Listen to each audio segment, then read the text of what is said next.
Luçon était prévenu et son entraîneur, Laurent Hay, avait de bonnes raisons de redouter la venue de Cognac. Rétrogradés de National 1, les Charentais espèrent bien y remonter dès la fin de saison. C'est donc un gros client qui se présentait samedi soir, celle des Comets. Le début de match est équilibré entre les deux équipes. À l'issue du premier quart-temps, Luçon vire en tête, 22-20.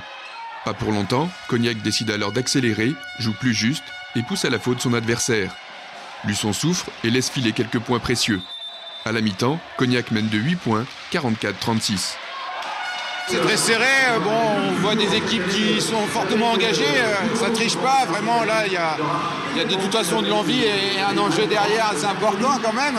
Il ne faut pas oublier que c'est l'équipe de Cognac qui a annoncé la montée immédiate par rapport à leur championnat de l'année dernière. Le premier quart-temps à l'avantage des locaux, c'était un peu normal, on s'y attendait un peu.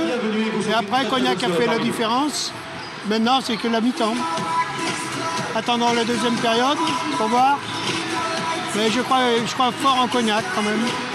J'espère qu'ils vont maintenir cet écart au moins et l'augmenter. Un match très dur, mais je pense qu'on peut gagner largement. On est une bonne équipe et on a des bons joueurs, donc je pense qu'on va gagner. Pour l'instant, il y a un avantage. Il y a un avantage pour Cognac. Mais bon, Luçon va se reprendre. Ensuite, je pense que s'ils vont un peu plus vivre la balle plus rapidement, ce que fait Cognac actuellement, ils trouveront des solutions plus faciles encore. Au retour des vestiaires, Cognac accentue encore la pression. Les Sud-Vendéens s'accrochent, mais ne parviennent pas à combler leur retard. La bataille au rebond fait rage. Pour les joueurs de Philippe Maucourant, le travail de Sap va payer.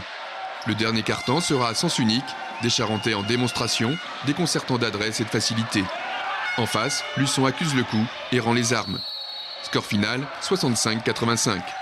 Reconnaissant la supériorité adverse, l'entraîneur luçonnais n'a pas aimé l'attitude de ses joueurs.